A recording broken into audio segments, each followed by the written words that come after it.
Good afternoon, ladies and gentlemen. This is Friday. This is Sunday, the 13th of February. I'm Big Brother W, Big Brother We, and welcome to my channel. Uh, and welcome back to anybody that's been on my channel. I've always been wondering exactly what is it that we play video games. We play a lot of video games. And when you go to those websites where you have to, when you're looking for the reviews and you're trying to define, when you're looking for a video game, and sometimes you want to categorize it based on genre, etc. One site usually have one particular genre while the other one has another type of genre. Such as, let's take a look at the Zelda series. Um, Obviously, we look at adventure games.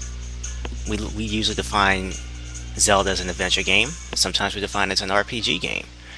But for some reason, it seems like that the definitions of each genre has been skewered in some form or another because of certain areas of focus.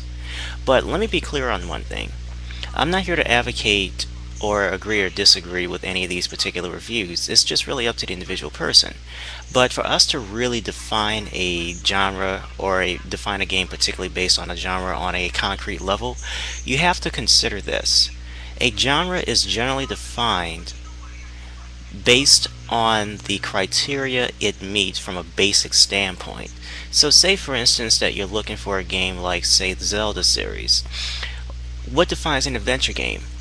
Well, obviously it's about exploration, and there is basically minimal contact between you and the enemy, and if you do encounter enemies, it doesn't really require a great deal of strategy, but it does require a lot of puzzle solving in the process when you're going through these particular lands and worlds.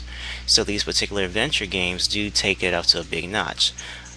Eco, Shadow of the Colossus are really good examples. Now, if you want to look at Zelda as a role-playing game, you're more than welcome to do that.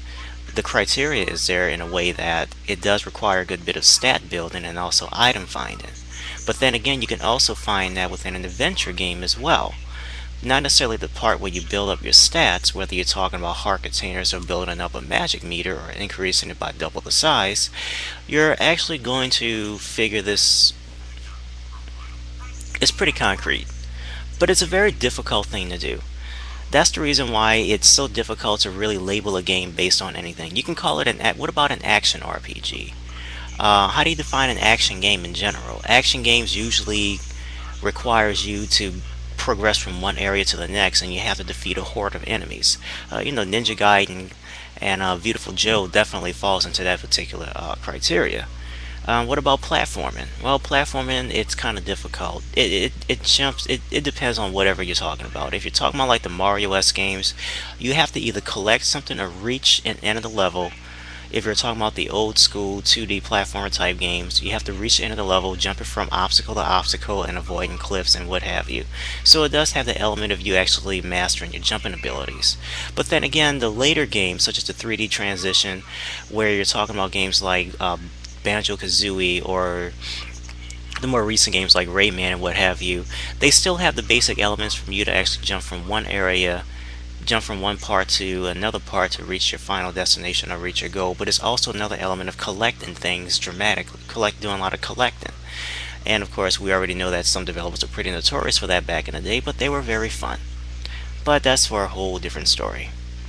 What about puzzle games? Well, then again, you have games like Tetris and what have you. It's pretty self-explanatory. But then again, adventure games have puzzle elements as well. But it's a big cluster. So the question is, should review websites really define games based on one particular genre, or should they basically give it a particular label where they actually emphasize on multiple elements of a genre, multiple genres, as opposed to just labeling it as one? Sorry for the rambling. It didn't really make a whole lot of sense, but I think you get the bigger picture, and I think you get the basic understanding of it altogether. Genres in general simply doesn't mean much, especially nowadays. I mean, if you want to look at a game and label a genre based on the majority criteria that's been fitted within the game, or listen to whatever review websites tell you, then you're more than welcome to do that. But with all said and done, if you are one of the people that like to nitpick and basically try to look at it as a different kind of genre, you're more than welcome to. But the real question is it accurate to even look at it as one genre? Sound off your answers. Big Brother We telling you guys, keep on gaming.